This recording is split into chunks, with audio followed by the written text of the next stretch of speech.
Entrevista.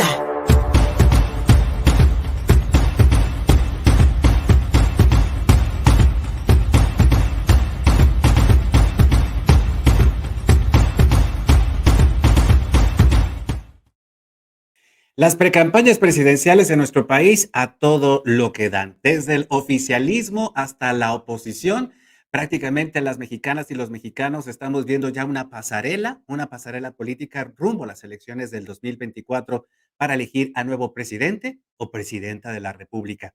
Para hablar de estas elecciones anticipadas y con muy poca transparencia, hay que decirlo, le agradecemos mucho a la doctora Maribel Flores Sánchez. Ella es directora de división de la Escuela de Ciencias Sociales y Gobierno del Tecnológico de Monterrey, perdón, Campus Puebla, que nos reciba en esta conversación, pues para que desmenucemos y hablemos de estas precampañas presidenciales que de entrada, doctora, sin duda alguna, están violando la ley general de instituciones y procedimientos electorales.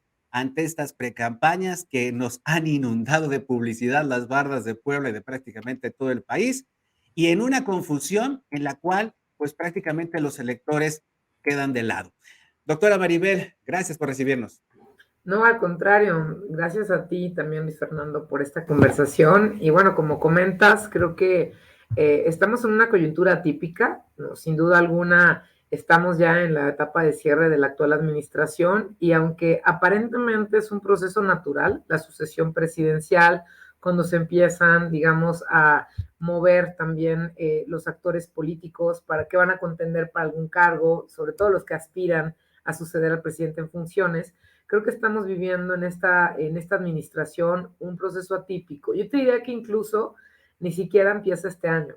Este año lo vemos con más agudeza, pero en realidad la sucesión presidencial del actual gobierno se dio desde el año 3 de gobierno, cuando el presidente anunció, digamos, ya el arranque de la sucesión presidencial, cuando presentó su libro a medio camino, a mitad de camino, y donde básicamente nos está compartiendo el presidente justo pues que ya tiene interés de que lo suceda, ¿no? Otra persona que pueda darle continuidad a su proyecto político. ¿Qué estamos viendo actualmente? Bueno, estamos viendo que ha habido, como lo comentabas, ya digamos autodestapes, destapes, y este término que se utiliza de las corcholatas, pues también refiere justamente a los perfiles que ya se están, digamos, acomodando, que ya se están perfilando para la contienda interna, en primer lugar, en Morena, y después será cualquiera de ellos o ella, justamente los actores que participen en esta contienda al interior de Morena, pero me parece que el partido oficialista justamente en este momento, bueno, pues ya adelantó a través del propio presidente, que es, digamos, el líder moral del partido, pues desde el año 3 que se iban a empezar a mover los tiempos más allá del proceso electoral federal formal, que prácticamente arranca en poco tiempo, pero que todavía no ha iniciado, y que bueno, pues hemos estado siendo ya testigos de cómo es que empiezan las renuncias, ¿no? Así fue el caso del secretario de Relaciones Exteriores, la secretaria, el secretario también de Gobernación, la jefa de gobierno de la Ciudad de México, y bueno, vendrán otros más, ¿no? Incluso a nivel local. Me parece que estamos siendo testigos precisamente de una serie de movimientos, de cambios que se están anticipando, que como tú bien lo comentabas, están también fuera del marco, digamos, legal, donde al final del día, pues también se debe observar cómo es que se puede contender por un cargo a elección, en este caso a través de, pues justamente las leyes en materia electoral, y donde en un momento determinado, pues también se tendría que estar considerando que existen periodos, reglas, etapas que forman parte del proceso electoral federal. De hecho, estaríamos hablando prácticamente hasta noviembre, donde ya tendría que estar definido, ¿no? De acuerdo al artículo, como lo comentabas, 226 de la Ley General de Instituciones y Procedimientos Electorales, es hasta la semana, sería hasta la tercera semana de noviembre, previo al año de la elección, que es el 2023 justamente, donde ya se estaría estableciendo precisamente el periodo de las precampañas. ¿Qué pasa actualmente después de las renuncias? Que ya estamos en un periodo irregular de precampañas, donde hay pancartas, presentaciones de libros, bardas, cualquier cantidad de eventos, giras, información, canciones inclusive, en fin, creo que ya tenemos cualquier material publicitario haciendo alusión a una figura pública, ¿no? A una persona, y en este caso un partido político, donde se está hablando de cómo es que justamente se va a llevar a cabo la contienda. Entonces creo que esta, digamos, limitación que establece la ley de no poder realizar actividades de proselitismo o de difusión de propaganda por ningún medio antes de las fechas de precampañas, pues ya representa una violación a esta disposición y desafortunadamente pues no estamos viendo tampoco una posibilidad de sanción de acuerdo a justamente cómo se está planteando por parte de la autoridad electoral. Tal parece, doctora Maribel Flores, que el oficialismo, a través del partido Morena, pues ha establecido estas nuevas reglas de competencia, ¿no? El poner a estas corcholatas, a estos destapados, a estos aspirantes, a un proceso prácticamente de búsqueda de popularidad, no solamente con la promoción de su imagen personal, sino también con la búsqueda de firmas, con la búsqueda de apoyo a través de encuestas, y tal parecería, como bien señalabas, que la ley electoral pues queda completamente al lado. Y tal parecería también que la oposición, a través del ahora Frente Amplio, pues está decidiendo también romper las reglas a lanzar a sus destapados y destapadas para entonces ponerse casi casi al parejo en esta nueva, por así decirlo, reglas de competencia que Morena establece. Sí, lo que está pasando desafortunadamente es que ya todos los actores políticos decidieron jugar con otras reglas. La democracia se basa sobre todo en eso, en un conjunto de reglas precisamente para poder garantizar el acceso al poder, pero también para limitar al poder. ¿Y qué estamos viendo ahora? Pues estamos viendo un proceso, insisto, atípico, no solamente por la temporalidad, sino también por lo que la propia ley establece. Estamos viendo también ya los actores reacomodándose hace unos días, ni siquiera semanas, hace unos días, por ejemplo, el caso de Lili Telles, que era, digamos, una figura pública que tenía cierta, digamos, notoriedad y cierta presencia del lado justamente de la oposición, del grupo opositor a Morena, bueno, vemos que ya prácticamente se descarta, se autodescarta, y ahora vemos, ¿no?, a Xochitl Gálvez justamente teniendo un protagonismo y una visibilidad mucho mayor, pero me imagino que también tiene que ver con los acuerdos, las negociaciones que se están dando en las coaliciones, y bueno, están entendiendo también la lógica, que como bien lo comentas, establece primero el partido político en el poder, pero que ahora también siguen, digamos, los otros actores de la oposición fuera del marco de la ley, evidentemente tomando en cuenta que el seguir retrasando su proceso interno, pues evidentemente los dejaría en mucho mayor desventaja de la que ya pudieran tener, ¿no? Considerando ya estudios de opinión pública, considerando ya el tiempo que ya lleva desde inicios de este año, digamos, el partido político en el poder ya adelantando su proceso interno. Entonces estamos viendo una serie de desplazamientos, estamos viendo ya una lógica distinta y redes sociales muy activas. Si tú lo observas, ya las redes sociales pues prácticamente nos dan cuenta de las giras de trabajo, ¿no? Que fuera, digamos, ya de una función pública, fuera de un cargo específicamente, pues están haciendo las y los aspirantes a un cargo de elección popular. Sin embargo, ya parece todo indicar que pues estamos hablando ya de una gira de trabajo, ¿no? Entonces, bueno, ¿qué estamos viendo? Las etapas del proceso interno en Morena, pues primero empezamos con el registro de aspirantes, que sucedió más o menos entre el 12 y el 16 de junio, entre el 19 y el 27 de agosto, 19 de este mes y el 27 de agosto, pues ellos deberán realizar también asambleas. Y esto es prácticamente todavía fuera del periodo, ¿no? Asambleas, digamos, nacionales, justo para darse a conocer, para que su perfil también, pues lo conozca la ciudadanía, ¿no? Y quienes vayan también apoyarlos en este proceso de consulta que será a través de encuesta. Y bueno, a partir de esa fecha de agosto hasta septiembre, 3 de septiembre, está establecido ya el levantamiento de las encuestas, ¿no? Para definir justamente quién será el candidato o la candidata, y ya Morena anunció que para el 6 de septiembre, pues ya darían a conocer esos resultados. No obstante, todo esto que acabo de comentar, que digamos son las fechas clave de la designación interna de, digamos, estas elecciones al interior del partido, se están ya prácticamente anunciando, pues se dan al margen completamente de lo que la autoridad electoral determina en función de lo que la ley establece para arrancar la competencia. Entonces sí me parece muy complicado porque aquí parece ser que los actores van a jugar con sus propias reglas y lo que podría poner en riesgo el proceso electoral del 2024 es que haya violencia, el que no haya credibilidad o confianza en los resultados electorales y creo que eso es lo peor que nos puede pasar. Efectivamente, ante la omisión de las reglas, ante la omisión de la ley, sin duda alguna podríamos caer en la anarquía, como bien señalas, doctora, y pues llegar a puntos de violencia que, pues bueno, tampoco son nuevos en las elecciones en nuestro país y que deberíamos de evitar. Y recordando nuestro último encuentro aquí en Contigo Puebla, doctora Maribel Flores, que fue por ahí de febrero de este año, hablábamos precisamente del Plan B y recientemente la Suprema Corte de Justicia de la Nación pues desechó todas estas reformas al Instituto Nacional Electoral, debido pues a un desasiado proceso legislativo. Pero mi pregunta va en ese sentido, ¿qué papel juega ahora el INE?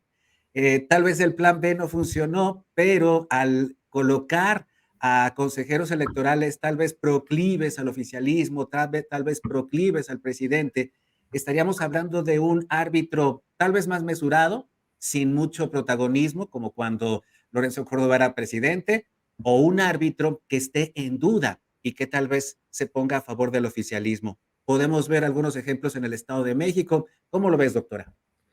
Mira, a mí me parece que la autoridad electoral obviamente tiene una gran reputación, credibilidad y confianza de parte de la ciudadanía, y eso obviamente lo arrojan distintos estudios que analizan justamente el comportamiento de las instituciones políticas a cargo de los procesos electorales. Creo que es fundamental el que haya también ya iniciado el proceso electoral una autoridad, digamos, ya reconfigurada, robustecida.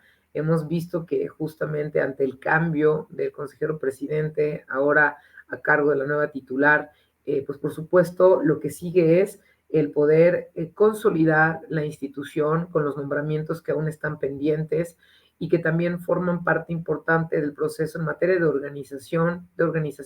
capacitación, por supuesto de fiscalización, que va a ser crucial esta parte, sobre todo, porque no hay que olvidar que sí ha habido también, digamos, señalamientos de parte de la autoridad electoral, por ejemplo, para en algún momento dado revocar alguna candidatura cuando no se incumpla precisamente con algún, digamos, algún lineamiento o algún marco, digamos, legal para la contienda. Y creo que en ese sentido, lo que me parece fundamental es que en esta coyuntura, dado lo que está ocurriendo, tanto el Instituto Nacional Electoral como el tribunal, evidentemente, también analicen justamente estos procesos sancionadores, si es que alguno de los actores incurre, precisamente ya con base en cómo se puede encuadrar justamente una queja alusiva de algún actor político, ¿no? En términos del comportamiento de cualquiera de los contendientes, para poder evitar justamente que haya una violación sistemática a la ley. Me parece que en este momento estamos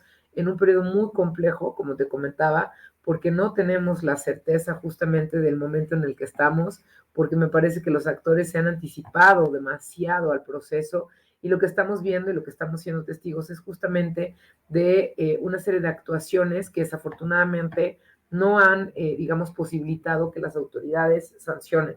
Sin embargo, una vez que inicie el proceso, me parece que va a ser vital el papel que juegue el INE.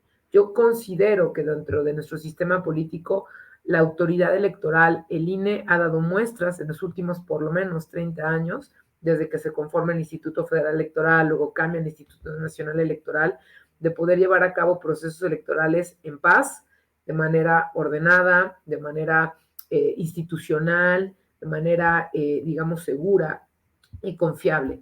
Yo esperaría que el desempeño de la autoridad electoral se mantenga y que por supuesto haya la capacidad operativa, técnica, pero también de liderazgos a cargo de la institución, de poder mantener justamente este desempeño, ¿no? Yo esperaría que así fuera.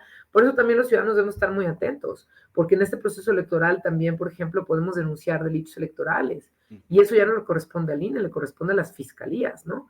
Las fiscalías especializadas en materia electoral, y en su caso le tocará resolver controversias también en materia político-electoral a los tribunales. Entonces creo que los órganos fundamentales no solamente es la autoridad electoral a nivel nacional o a nivel local, que es el INE, también los soples a nivel local, porque las elecciones también pueden ser locales, y por supuesto, en materia de investigación, a las fiscalías, ¿no? La FEDE a nivel nacional y las fiscalías o las fiscalías especializadas en delitos electorales, dependiendo del Estado de la República en el que estemos hablando, y por supuesto los tribunales, los locales y el federal.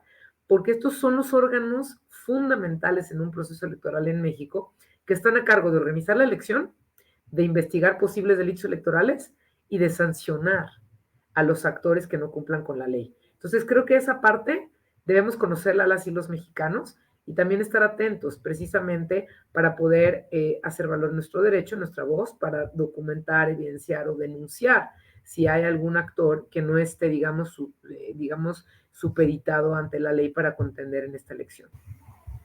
Y por último, Maribel, en este proceso de selección de candidatos en el que pues están metidos los partidos políticos, ¿qué papel jugamos los ciudadanos? ¿Qué papel jugamos los electores? Simples espectadores, objetivos de una encuesta, víctimas del marketing político. ¿Qué papel nos dejan los partidos políticos en este proceso? Bueno, nosotros al final del día elegimos. Elegir es una decisión. No elegir también es una decisión. Simplemente debemos estar conscientes todos los cargos que se van a elegir el próximo año. No hay que olvidar que se elige, no solamente se va a votar por el titular o la titular para la presidencia de la República, se va a reconfigurar también el Congreso, se pueden votar a las y los diputados federales, a las y los senadores, también a gobernadores o gobernadoras, por supuesto, congresos locales y desde luego ayuntamientos. Entonces es una elección concurrente, lo que quiere decir que casi en todo el país vamos a tener elecciones federales, pero también locales.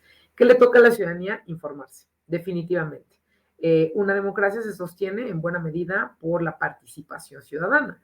Esto significa que para poder acudir a la urna deberíamos antes conocer quién es quién en cada uno de los cargos, qué funciones debe cumplir en ese cargo para el cual va a buscar un voto y va a buscar obviamente ganar la elección y por supuesto quién es o la persona, el proyecto político o el partido político que presenta a juicio de cada persona, cada ciudadano y ciudadana, la mejor propuesta para poder gobernar, para poder representarnos y para poder tomar decisiones colectivas.